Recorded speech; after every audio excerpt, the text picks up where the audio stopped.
नमस्कार मंडळी, रामकृष्ण हरी, श्री स्वामी समर्थ. आशा करते तुम्ही सर्वजण आनंदात सुखात असाल आणि देवी दुर्गाची कृपा तुम्हा सर्वांवर राहो ही आशा करते.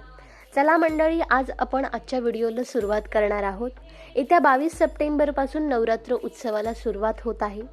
या नवरात्र उत्सवामध्ये आपल्याला कोणत्या कोणत्या देवींची 9 रूपे आहेत, या देवींना कोणत्या प्रकारे आपण नैवेद्य अर्पण करू शकतो, 9 दिवसामध्ये कोणत्या कोणत्या माळा आपल्याला देवीला चढवायच्या आहेत, त्याचप्रमाणे कोणत्या कोणत्या मंत्रांनी आपण देवीची 9 दिवसात आराधना करू शकतो, हे आपण आजच्या व्हिडिओमध्ये जाणून घेणार आहोत. पण तत्पूर्वी मंडळी, तुम्ही आपल्या भक्तिकथा यूट्यूब चॅनलला जर सबस्क्राईब केलं नसेल तर लवकरात लवकर सबस्क्राईब करा आणि आपल्या या यूट्यूब चॅनलला भरभरून प्रेम द्या. तर मंडळी, सोमवारी 22 सप्टेंबरपासून नवरात्र उत्सवाला सुरुवात होणार आहे. नवरात्र उत्सव हा सण वाईटांवर चांगल्यांच्या विजयाचा प्रतीक आहे. पौराणिक कथेनुसार देवीने महिषासूर राजाचा वध करून नकारात्मक शक्तीचा नाश केला. त्यामुळे हा उत्सव देवीचा, स्त्री तत्वाचा किंवा स्त्रीचा आदर सन्मान करण्यासाठी साजरा केला जातो. देवीच्या 9 रूपांचे या काळात पूजन केले जाते. देवीचे प्रामुख्याने 9 रूपे मानली जातात. या प्रत्येक रूपात देवी वेगवेगळ्या स्वरूपात आहे. जसे की देवीचे दुर्गा हे रौद्र रूप आहे, तर शांत आणि तेजस्वी स्वरूपाची देवी महागौरी आहे. नवरात्र उत्सवामध्ये आपल्याला सगळ्यात मोठी उपासना करता येते, ते म्हणजे आपल्या कुळदेवीची. कुळदेवतीची उपासना आपण नवरात्र उत्सवात करत असतो आणि ज्या वेळेस आपण आपल्या कुलस्वामिनीची आराधना करतो त्यावेळेस तिचा वरदहस्त आपल्या कुटुंबावर राहत असतो. तर आपल्याला यंदा सगळ्यात जास्त आपल्या कुळदेवीची आराधना करायची आहे. आणि घटस्थापनेला ज्या वर्षी घटस्थापना येते त्या वर्षी आपली कुळदेवी कोणत्या ना कोणत्या तरी वाहनावर विराजमान होऊन या आपल्या पृथ्वी तलावावर येत असते. तर यंदा देखील आपली देवी कुळदेवी गजलक्ष्मी या वाहनावर येणार आहे.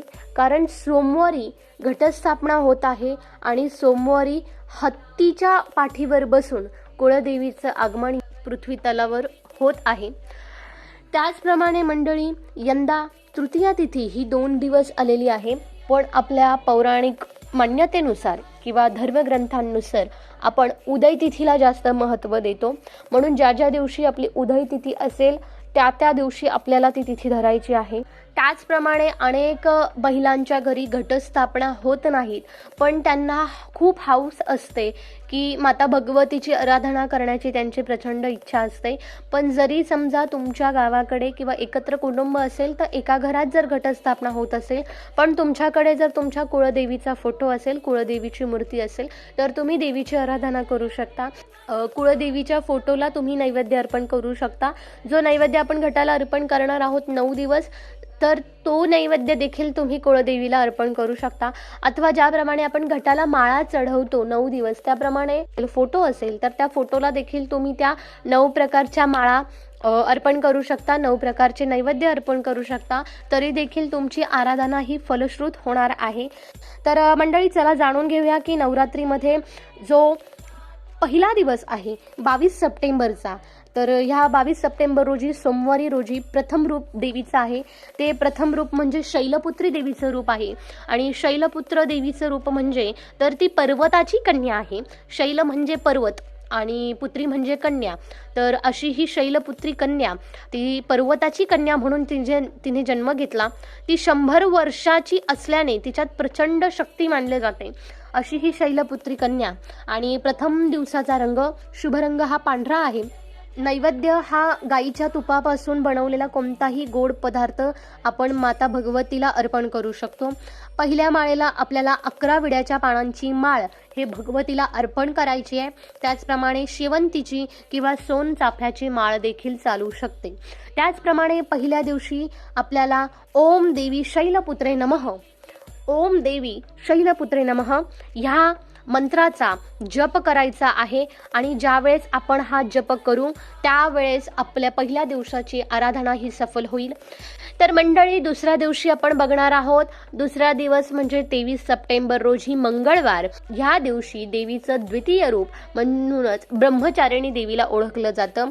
ब्रह्मचारिणी म्हणजे ही शंकरांना प्राप्त करण्यासाठी ह्या देवीने फार मोठं घोर तप केलं होतं, म्हणून या देवीला तपश्चर्या करणारी देवी सुद्धा मानलं जातं. या देवीची आराधना करत असताना दुसऱ्या दिवसाचा शुभ रंग आहे लाल रंग आणि नैवेद्य आपल्याला देवीला अर्पण करायचा आहे साखर.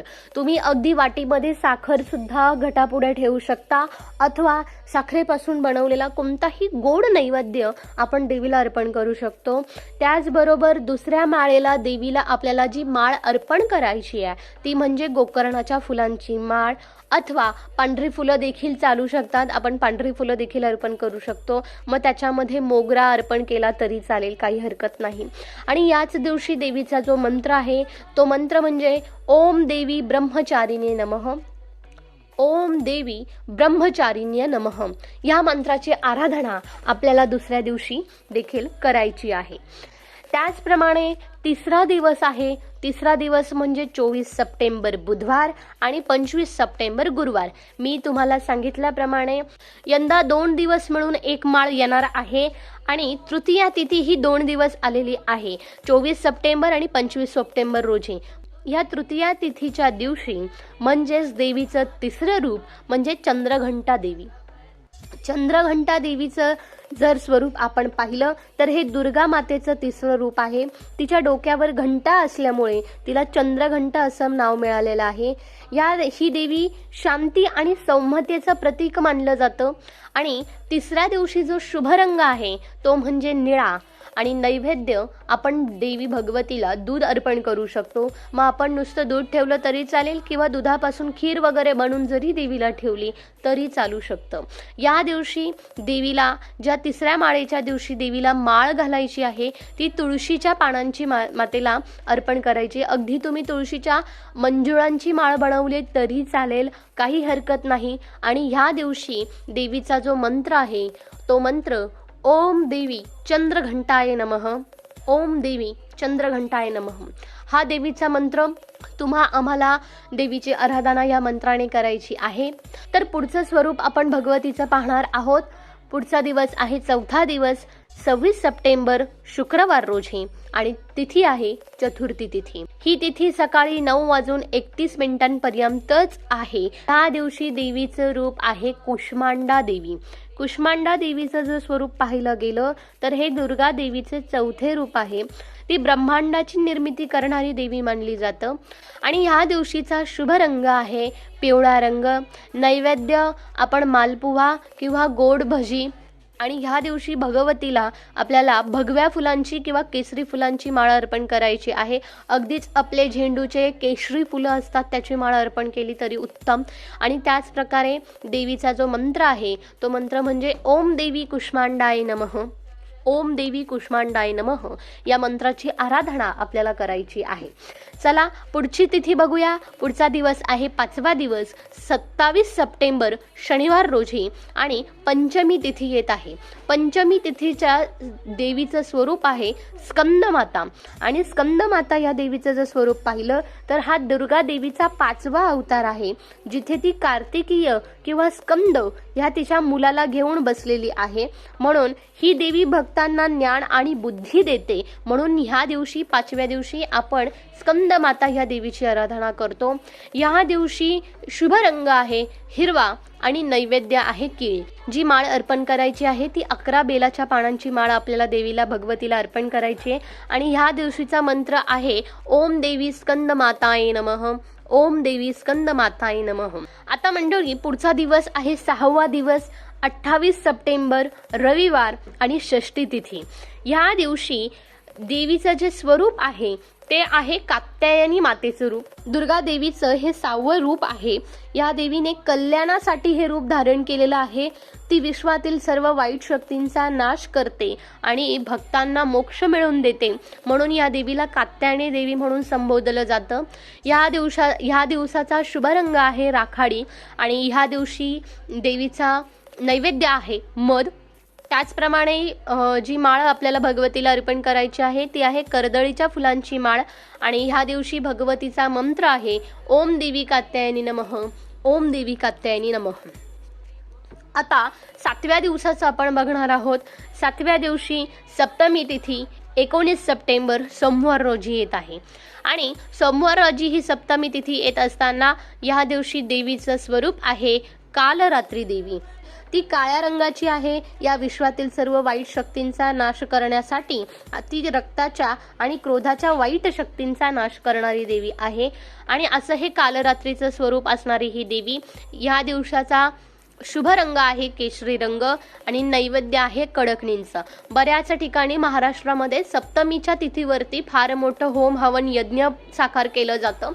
या दिवशी देवीची माळ आहे झेंडूंच्या फुलांची माळ आणि ही माळ आपण अर्पण करायची आहे. त्याचप्रमाणे आता आपण पुढची तिथी जाणून घेणार आहोत. पुढची तिथी आहे 8वा दिवस आहे पुढचा 30 सप्टेंबर रोजी मंगळवार आणि महाअष्टमी तिथी आहे. महाअष्टमीच्या तिथीवरती देवीचं 8वं रूप आहे महागौरीचं. आणि ह्या देवीचं जर स्वरूप पाहिलं तर ही भगवती शांत आणि तेजस्वी रूप आहे. ह्या देवीचं मोहक रूप सर्वांनाच आकर्षित करतं. त्याचप्रमाणे ह्या दिवसाचा शुभ रंग आहे मोरपंखी आणि नैवेद्य आहे खीरपुरी. या दिवशी अष्टमीच्या तिथीवरती बऱ्याच ठिकाणी कन्यापूजन देखील केलं जातं. कोणी अष्टमीला करतं, कोणी नवमीला करतं. प्रत्येकाची परंपरा पद्धत वेगळी असते. भगवतीला जी माळ अर्पण करायची आहे ती आहे शेवंतींच्या फुलांची किंवा आघाड्याची फुलं देखील. या दिवशी आघाड्याच्या फुलांची देखील माळ भगवतीला चढवली जाते.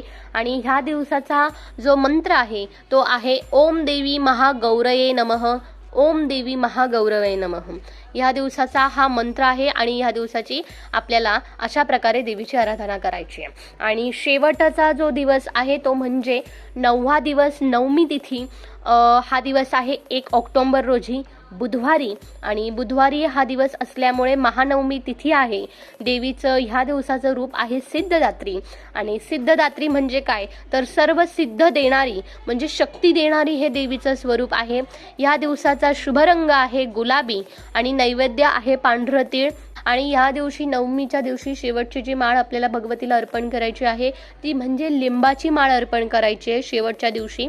आणि ह्या दिवसाचा मंत्र आहे ओम देवी सिद्धदात्रे नमः, ओम देवी सिद्धदात्रे नमः.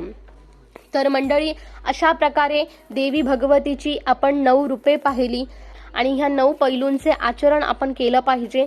या पूजामुळे आपल्यातली दिव्य स्त्री शक्ती जागृत होते. शैलपुत्री ते सिद्धदात्री हा प्रवास भौतिक जगातून आत्मिक जगाकडे जाण्याचं प्रतीक आहे. या 9 दिवसांचं प्रतीक आपण आत्ता पाहिलं. भगवतीची आराधना कशा प्रकारे करायची हेही पाहिलं. आणि एक तिथी डबल आल्यामुळे तृतीय तिथी 2 दिवस असल्यामुळे आपल्याकडे यंदा नवरात्र हे 11 दिवस साजरा होणार आहे.